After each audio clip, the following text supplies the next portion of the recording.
బస్సుల్ని ప్రారంభించుకుంటున్న శుభ సందర్భంలో వేదిక మీద ఈ కార్యక్రమాన్ని ప్రారంభించడానికి విచ్చేసినటువంటి నాతో పాటు విచ్చేసిన గౌరవ రవాణా శాఖ RTC managing director Shri Sajjanar గారికి, గౌరవ శాసనసభ్యులు కవంపల్లి సత్యనారాయణ గారికి, మేడిపల్లి సత్యం గారికి, డాక్టర్ సంజయ్ గారికి, గౌరవ నగర మేయర్ సునీల్ రావు గారికి, అదేవిధంగా గౌరవ జిల్లా కలెక్టర్ పమేల సత్పత్ గారికి, మున్సిపల్ కమిషనర్ షహద్ గారికి, అదేవిధంగా అడిషనల్ కలెక్టర్ గారికి మరియు జేపీఎం సంస్థకు సంబంధించినటువంటి వారికి, వేదిక మీద ఇతర ఆర్టీసీ అధికారులకు ఈడీ గారు కానీ, ఆర్ఎం గారు కానీ, మిగతా అందరికీ, ఇక్కడికి విచ్చేసినటువంటి కరీంనగర్లోని పుర ప్రముఖులందరూ కూడా పేరు పేరున నా హృదయపూర్వకంగా నమస్కారాలు.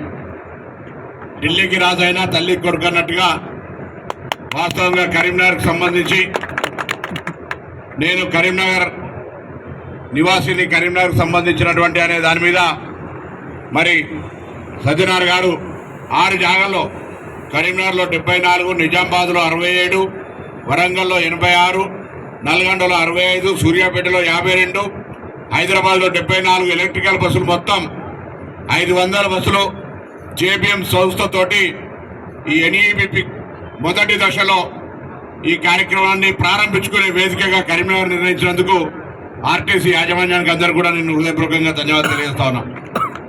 ఈరోజు ఆర్టీసీకి సంబంధించి ఇప్పుడే వేదిక మీద పెద్దలందరూ చెప్పారు, మీ అందరూ కూడా ప్రత్యక్షంగా చూస్తూ ఉన్నారు. ఆర్టీసీ ఇవాళకి మహాలక్ష్మి కార్యక్రమాన్ని ప్రారంభించి దాదాపు 300 రోజులు దాటుతా ఉంది. డిసెంబర్ 9 శ్రీమతి సోనియా గాంధీ గారి జన్మదినం రోజు శాసనసభ వేదికగా ప్రభుత్వం ఏర్పడ్డ 48 గంటల్లోనే ఈ కార్యక్రమాన్ని 7వ తారీఖు నాడు కేబినెట్లో నిర్ణయించుకుంటే 9 నాడు శాసనసభ నుంచి బయటికి వచ్చేటప్పటికే పోర్ట్ఫోలియోస్తో పాటుగా ఈ యొక్క కార్యక్రమాన్ని ప్రారంభించుకునేటువంటి ఒక అదృష్టం దొరికింది. అదొక అనుబంధం. అక్కా చెల్లెలతో మార్కెట్ చైర్మన్ అన్నాడు కూడా ఆనాడు మహిళలతో ధాన్యం కొనుగోలు చేసేటువంటి కార్యక్రమాన్ని, మహిళా సంఘాలకు సంబంధించి వరి ధాన్యాన్ని, మొక్కజొన్నలు కొనుగోలు చేసే కార్యక్రమాన్ని కూడా ఆ రోజు నేను మార్కెట్ చైర్మన్ గా ప్రారంభం చేసినాం. ఇవాళ కూడా గౌరవ రేవంత్ రెడ్డి గారు ముఖ్యమంత్రి గారి నాయకత్వంలో యావత్ తెలంగాణ వ్యాప్తంగా మహిళలందరికీ కూడా ఆర్టీసీ బస్సుల్లో ఉచితంగా ప్రయాణం చేసే ఒక కార్యక్రమాన్ని తీసుకొని ఇలా విజయవంతంగా దాదాపు 92 కోట్ల మంది మహిళలు ఈ తెలంగాణ రాష్ట్రంలో దాదాపు 3,200 కోట్ల విలువ కలిగిన ప్రయాణాన్ని ఉచితంగా పొందినారంటే చాలా సంతోషంగా ఉందనే మాట సందర్భంగా మనం చేస్తా ఉన్నాను. వాస్తవంగా అధికారంకి వచ్చిన నాటికి రాష్ట్ర వ్యాప్తంగా శాసనసభలో ప్రవేశపెట్టినట్టుగా ఒక శ్వేతపత్రం వైట్ పేపర్ను మనం బడ్జెట్ మీద ఇచ్చినట్టుగా ఆర్టీసీ పరంగా కూడా అనేక నివేదికల్లో, నాకు నేను చెప్పేది కాదు, అనేకమైన ఆర్టీసీ ప్రగతి నివేదికల్లో గౌరవ ముఖ్యమంత్రి గారి దగ్గర రివ్యూలో చూసినప్పుడు 10 సంవత్సరాల కంటే ముందు 65,000 సిబ్బంది ఇలా 43,000 వరకు సిబ్బందిగా మారిపోయింది. బస్సుల సంఖ్య 15,000 నుంచి 9,000 చిల్లరకు పడిపోయింది.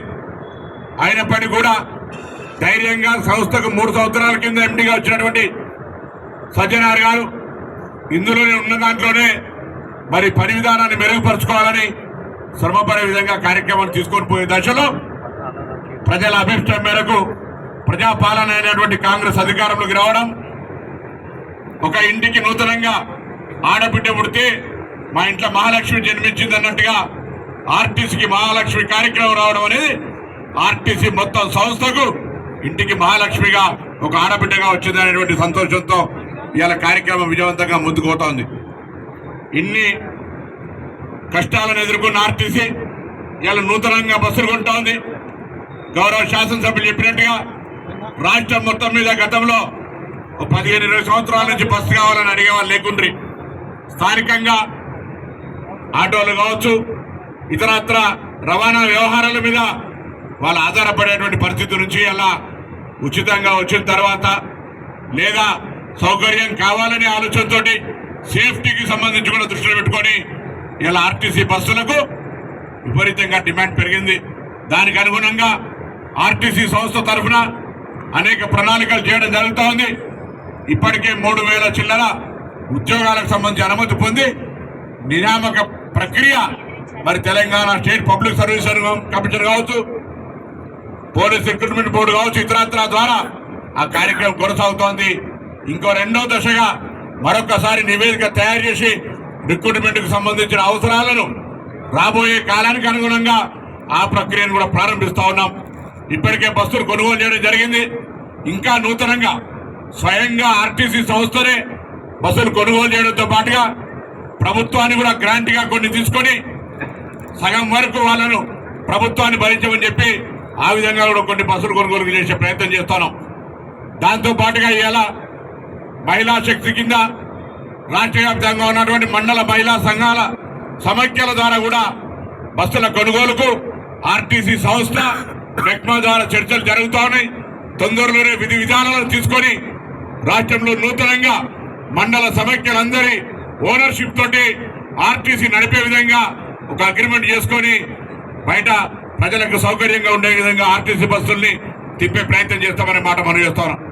ఇలా ఆర్టీసీ తెలంగాణ ప్రజాపాలన అధికారంలోకి వచ్చిన తర్వాత 2013కు సంబంధించిన బాండ్స్ 280 కోట్లు ఉండే అవి చాలా కాలంగా పెండింగ్ ఉన్నటువంటి వాటిని అందరూ కూడా ఎక్కడికి వెళ్ళినా ఆర్టీసీ ఇంత పెద్ద కార్యక్రమం మహాలక్ష్మి కార్యక్రమాన్ని మేము విజయవాడ